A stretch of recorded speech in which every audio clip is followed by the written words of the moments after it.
Alors, Docteur Nature parle des vertus autres que culinaires et médicinales de l'ail.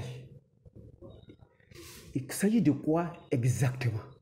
Aujourd'hui, nous allons donner les autres propriétés de l'ail qui sont restées en veilleuse jusqu'à ce jour.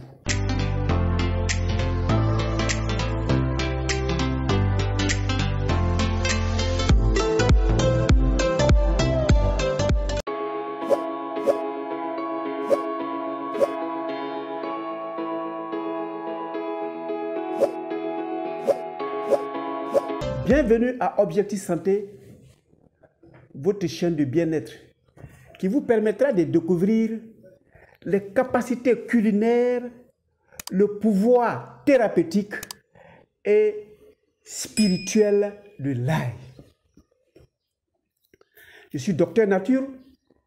Je m'en vais vous faire découvrir la médecine de la santé. Si vous vous mettez à l'appliquer, inévitablement, vous vivrez heureux toute votre existence terrestre. Alors, en quoi l'ail a des vertus mystiques? Avant de vous expliquer, je m'en vais vous donner mon expérience. À partir de cette expérience, nous allons évoluer dans le pouvoir incommensurable de l'ail. Un jour, je reçois un jeune homme à mon cabinet qui me dit j'ai un problème, je ne sais pas comment résoudre, donc je suis venu te voir. Il dit ton problème, il s'agit de quoi exactement? Il dit j'ai fait palabre avec mon épouse, elle a parti au village, dans notre village, avec mon fils. Et actuellement, mon fils est malade au village. Je n'ose pas pouvoir soigner mon fils. Il dit, mais pourquoi? Il dit, dans notre village, la famille de ma femme là, c'est le plus gros sorcier. Et j'ai peur même qu'il soit en train de manger mon fils en sorcellerie. Et si ce n'est pas ce cas, je ne sais pas comment je vais avoir accès à mon fils pour pouvoir le soigner. Alors, comme c'est à toi, j'allais donner mon fils pour le traitement, je viens te confier le problème. En quoi tu pourras soigner mon fils qui est dans mon village, dans ma belle famille, qui sont les plus grands sorciers de mon village? Je lui dis, je vais aller chercher ton fils et puis je vais le soigner ici. Et nous allons aller ensemble. Parce que je ne connais pas ton village. Il faut que j'aille avec toi. Il dit vraiment, lui peut m'accompagner au village. Il peut m'héberger. Mais il n'osera pas rentrer dans cette famille de sorciers. Parce que lui, il est sûr qu'on l'attend là-bas. Ok, donc allons. Il dit quand je vais finir ma consultation, on va quitter ici vers 13 h. S'il faut, on va rouler toute la nuit. Mais il faut que 2 jours après, l'enfant soit là. Parce que je ne sais pas de quoi il souffre. Il est même surpris. Il dit, mais je n'ai même pas d'argent. Je dis, je ne t'ai pas demandé d'avoir d'argent. Je dis, il faut avoir du temps au moins. Tu viens, on va dans mon véhicule, dans ton village. Il dit, ça marche. Il s'en va prendre permission à son service. Il s'amène vers midi.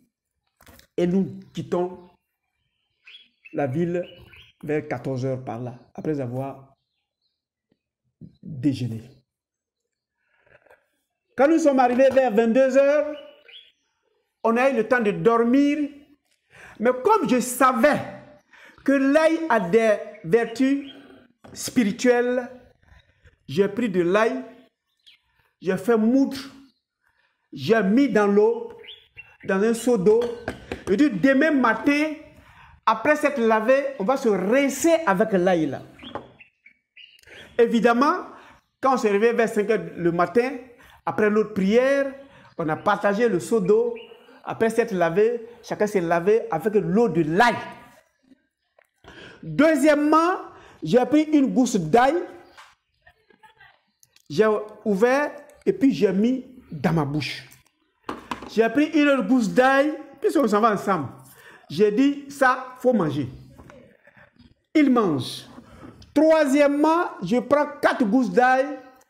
On met un dans la chaussette de gauche, l'autre dans la chaussette de droite, un dans ma poche ici, là. Et puis, j'ai pris un citron, je me suis mis dans ma poche et j'ai fait la même chose avec lui. Il dit, maintenant, on est prêt, on va aller chercher ton enfant.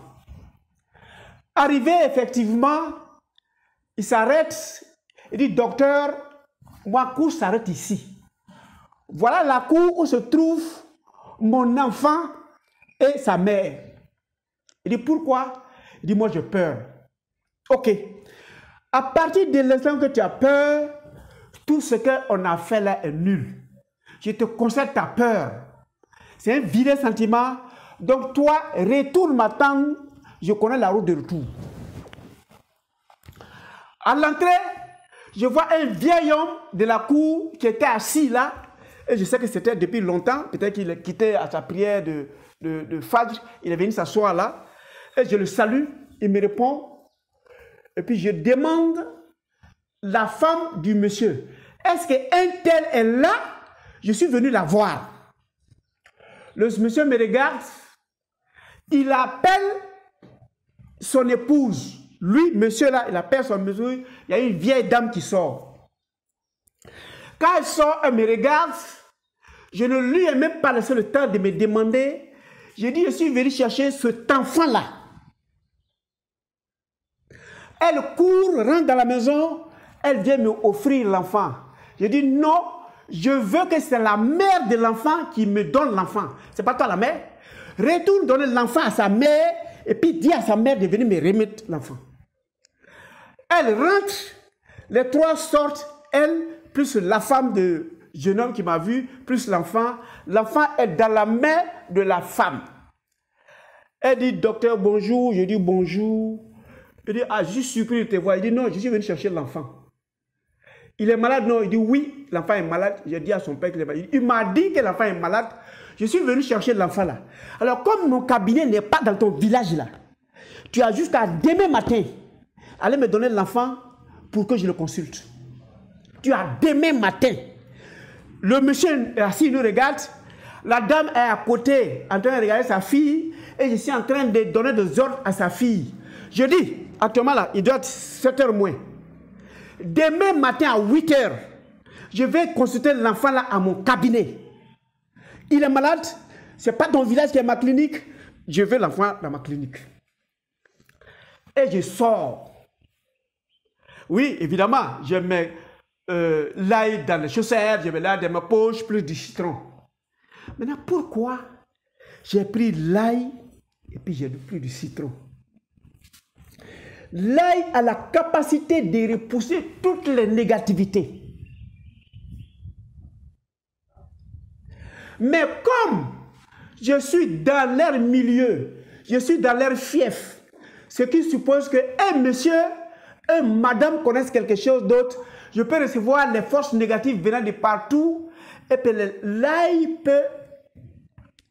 Il y a certaines négativités qui peuvent échapper à ces arts, à ces gousses que j'ai pris. Le citron va absorber la négativité qui a passé la barrière de la répulsion. L'ail est gouverné par la planète Mars, la capacité de repousser avec les forces. Le citron est gouverné par la planète Soleil, qui a la capacité d'absorber les négativités. Donc, si vous partez quelque part et que vous savez que vous allez recevoir des coups négatifs, si c'est du citron que vous avez dans la poche, à la sortie de là-bas, vous sortez le citron là, vous mettez dans la poubelle parce que le citron est chargé de toute la négativité qui était dans le lieu. Là, va tout récupérer. Donc, j'ai pris mon bouclier et puis j'ai pris celui qui peut consommer la négativité. Puisque je ne le connais pas et l'enfant m'a suffisamment dit. Donc, quand je suis parti, j'ai donné des ordres. Le monsieur il est assis, il ne s'est pas levé. La femme est arrêtée. J'ai donné les ordres à la femme du jeune homme. Et puis je suis quitté là-bas. En tout cas, je suis sorti vers 7h30. Arrivé là-bas, le jeune homme dit, ouais, ça s'est bien passé. Il dit, oui, ça s'est très bien passé. On va déjeuner, tu vas me montrer ton village, je vais faire un peu de tourisme et d'ici là, on retourne à Abidjan. Demain, je consulte ton enfant dans ma clinique. Il ne comprend rien, évidemment. La peur fait que tout est bloqué dans ton subconscient. Quand tu es peureux, tu as tout perdu. Même ce qu'on t'a donné, tu as perdu. Donc, quand on a fini, on se promène, on voit ces temps, ces zones, il me montre le village, je fais un peu de tourisme. Et puis, vers 11 h, on prend la route. On arrive naturellement vers 16 h en ville. Il faut aller à la maison, dors tranquille. Et puis, tu viens. Quand on a pris notre temps en train de se promener, de là-bas, là, elle allait faire son sac. Et puis, elle a pris le car de 8 h 30. Donc, quand nous sommes arrivés à 16 h en ville, elle était dans la maison du jeune homme avec son fils. Donc, l'ensemble de négativités qu'ils ont fait pour l'attendre là, il y a repoussé ou neutralisé d'autres. Et puis, le citron a consommé ce qui a passé à travers. Donc, il n'avait plus de pouvoir. Ce monsieur qui est assis ne pouvait que dire, allez-y, avez vos problèmes devant là-bas. Ne venez pas me créer des problèmes ici. Parce que je suis sûr, la force sur laquelle il était assis était neutralisée. Et quand ta force négative est neutralisée, tu prends conscience que quelque chose est en train de sortir dans toi parce qu'elle fuit.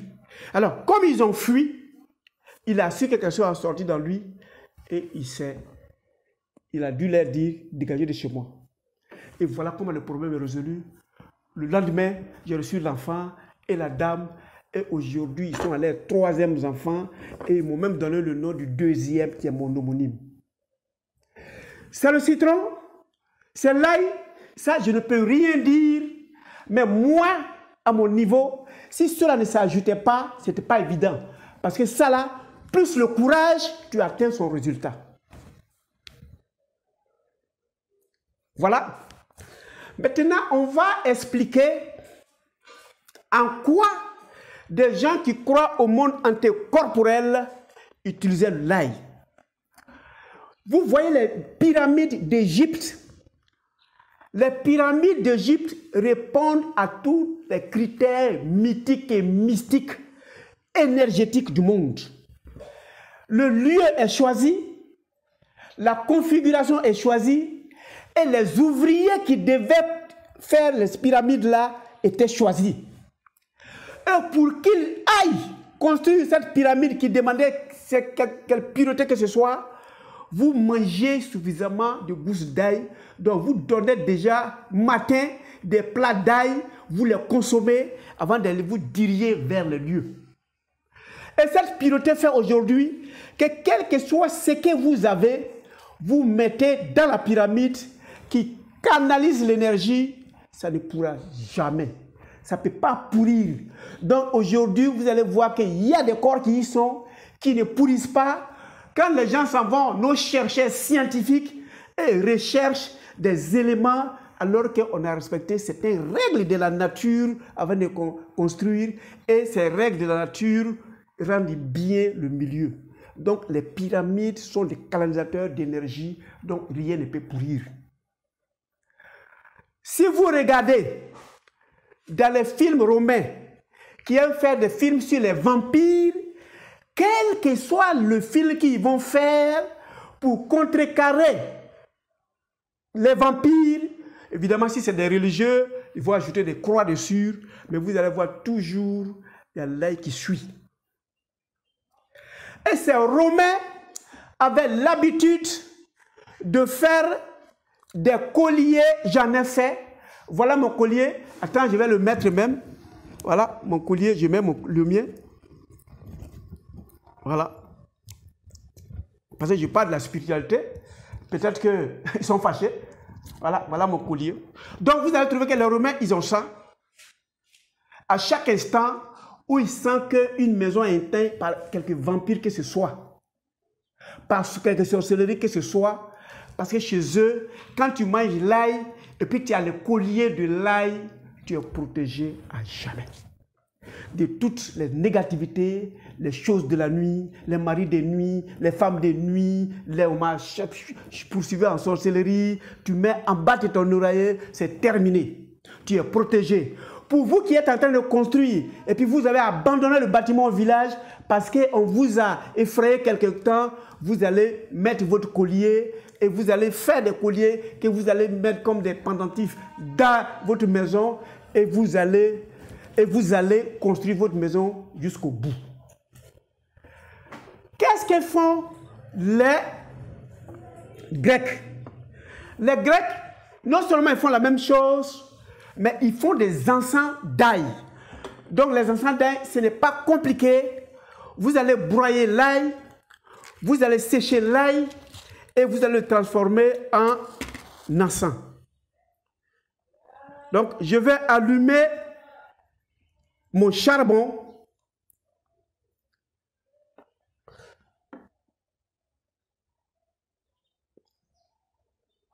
Et je vais piler l'ail, je vais sécher l'ail et je vais transformer cette poudre d'ail en encens. Et chaque soir, quand j'ai peur, quand je ne me fais pas confiance, quand ma tutrice qui est venue est dangereuse, si c'est mon oncle qui est venu du village, j'ai peur de lui, je vais brûler cela. Et s'il a de ces pourvoirs mythiques et mystiques, vous voyez, le lendemain, voilà, je vais prendre, je n'ai pas eu le temps de faire, donc je vais prendre le truc là, vous faites brûler. Tout simplement, voilà, je suis en train de brûler, voilà, de l'essence, de l'encens d'ail qui va faire brûler. Et l'encens d'ail va repousser toutes les négativités. Et si c'est l'oncle du village qui est venu, qui vous fait peur, vous brûlez dans le salon, dans la cour, si effectivement il a d'autres pouvoirs. Non seulement il ne pourra pas les utiliser, mais il va demander congé de vous. Il partira tel qu'il est venu vous rendre visite en ville. Voilà, c'est très facile de fabriquer des trucs d'ail. Alors, en dehors de ce pouvoir mythique et mystique, est-ce qu'il n'y a pas d'autres éléments dont nous pouvons utiliser ça? Oui, il y en a. Mais avant que nous parlions de ça, je demande à ce que ceux qui ne l'ont pas encore fait, de cliquer sur s'abonner, de cliquer sur la cloche pour les vidéos à venir et de mettre la pouce en l'air pour me témoigner de leur amitié. Alors, en dehors de ces pouvoirs mythiques et mystiques, est-ce que l'ail a d'autres pouvoirs? Il dit oui. Vous avez des reptiles chez vous. Vous avez des salamandres partout. Vous sentez des moustiques partout. Alors, vous voulez les repousser. Qu'est-ce que vous devez faire? C'est facile. On va en fabriquer. Ça, c'est le poivre noir. Celui-là, c'est du gingembre. Évidemment, il y a l'ail. Je vais prendre, il n'est pas fait pour ça, qui m'excuse, mais il peut avoir d'autres utilités. Quand vous avez fini d'utiliser, puis c'est un usage individuel, avant de jeter, vous pouvez prendre pour l'utiliser. Vous allez découper celui-là. Nous allons faire ensemble. Voilà, ce cache-nez. Cette bavette et nous allons faire notre pochette. Voilà.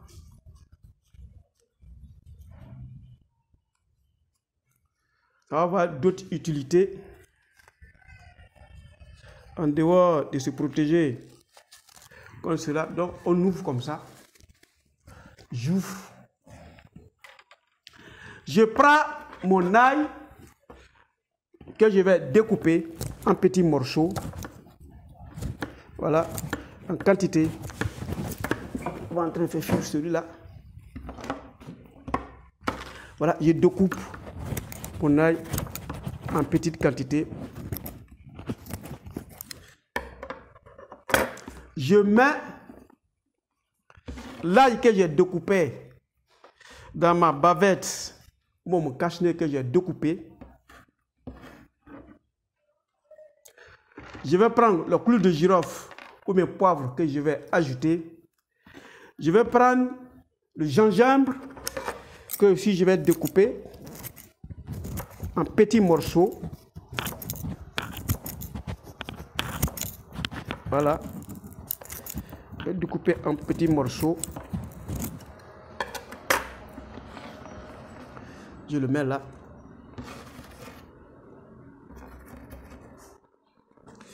Voilà, j'ai fait mon petit chasseur reptile. Je vais attacher tout simplement. Ce n'est pas compliqué.